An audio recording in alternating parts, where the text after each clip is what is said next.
Hi kids and everyone joining us today. We're back with Bimbo and Topsy and they've been doing some really fun stuff. And I get excited to read this out to you, and I hope you guys enjoy listening to this story and trying to see what these two are up to. And I'm sure you're trying to compare your own dog and your own cat to Bimbo and Topsy and seeing if they behave the same way. So let's see what Bimbo and Topsy are up to today. I'm going to be reading chapter 8. It's called Fun in the Garden. And let's get started. When the leaves blew down from the trees, Topsy and Bimbo were very surprised. "What is happening to the leaves?" said Topsy. "Why are the trees throwing them down? Are they tired of them?" I think Topsy has a good sense of humor. "Of course not, silly," said Bobs. "They do that every year. You should see the garden in a few weeks' time. My word, it will be full of leaves." So it was. The trees were almost bare by then, because a hard frost had come one night and loosened thousands of them. Then the wind blew and down fluttered the leaves one by one. Frost is like this icy covering.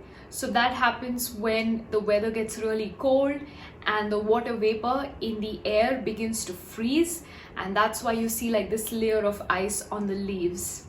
This usually happens in winter, obviously. Topsy jumped up at them. Bimbo chased them as they flew away in front of him. It was fun. One morning, the kitten and the puppy were delighted to see that there were two big heaps of leaves on the lawn. "Ooh, look at that," said Bimbo.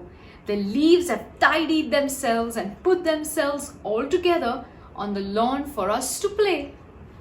Topsy, you take that pile and I'll have this." We'll burrow down into the middle of our piles and wait till Cosy and Bob's come by. Then we'll jump out at them and give them a dreadful fright. So Topsy got into the big pile and hid there, and Bimbo got into the other. It was nice and rustly down in the leaves. They were soft and felt warm.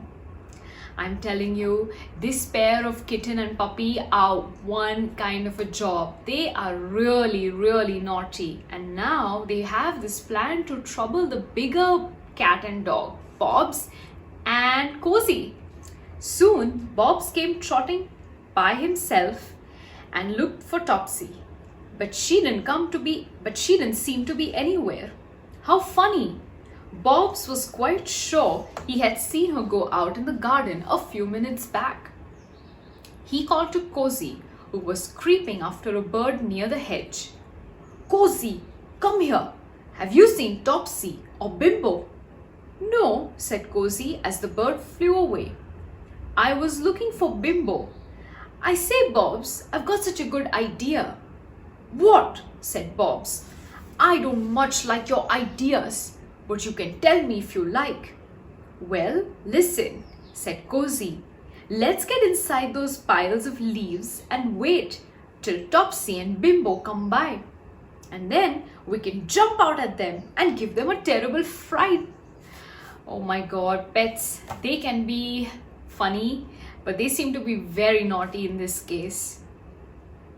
"That'll be really fun," said Bobs, wagging his tail fast. "I'll get into the pile, Cosy, and you get into that one. Whoosh! I'm going to dive in head first." And into the pile of leaves went Bobs, and into the other went Cosy.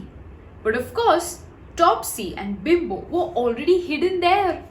What a fright they got, and what a fright Bobs and Cosy got when they felt something biting and yapping, scratching and yowling in the middle of those leaves.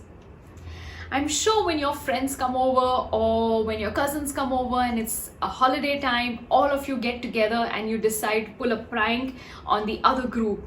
I mean, when we were younger, we would play hide and seek, hopscotch, and so many other games. You should tell me what games you guys played and if you also did something like this and played pranks with your friends and cousins.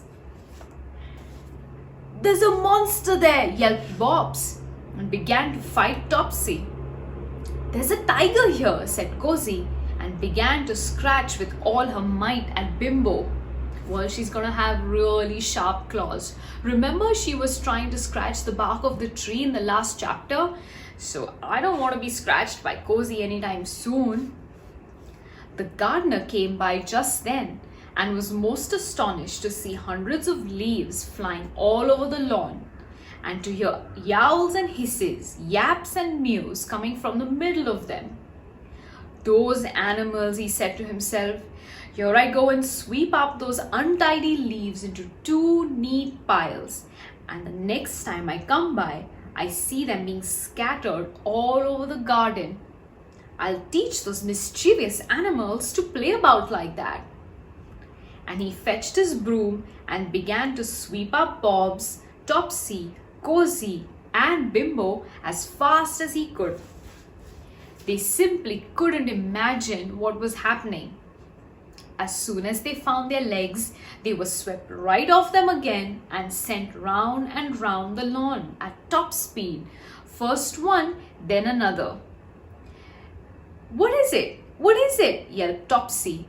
"There's a thing that goes swish, swish behind me all the time," mewed Bimbo. And then the gardener turned his broom the other way and used the handle. Thwack, thwack, thwack. The four animals fled as fast as their legs could take them away. They sat under the big lilac bush and licked themselves. "Was it you in the leaves?" said Bobs. "Oh, what a fright you gave me!" And then the gardener gave me a worse fright still. "Look, he's sweeping up the leaves again, and I'm sure the wind is getting up. What fun if it blows and the leaves are all over the lawn. Well, he won't be able to sweep the wind away or whack it." And sure enough, the wind did come, and once more the leaves were flying all over the lawn. "Serves you right," barked Topsy to the poor gardener. But she was careful not to go too near him. She didn't want to be swept away again. Wow, I think pets can be quite a bit of a handful, right? I'm sure you have your cats and dogs running around everywhere. I remember we had a cat, and she was quite scared of visitors when they came to our place. And so she would climb up the curtains, and we had to call out to her all day long because we thought we lost her. Pets, I tell you.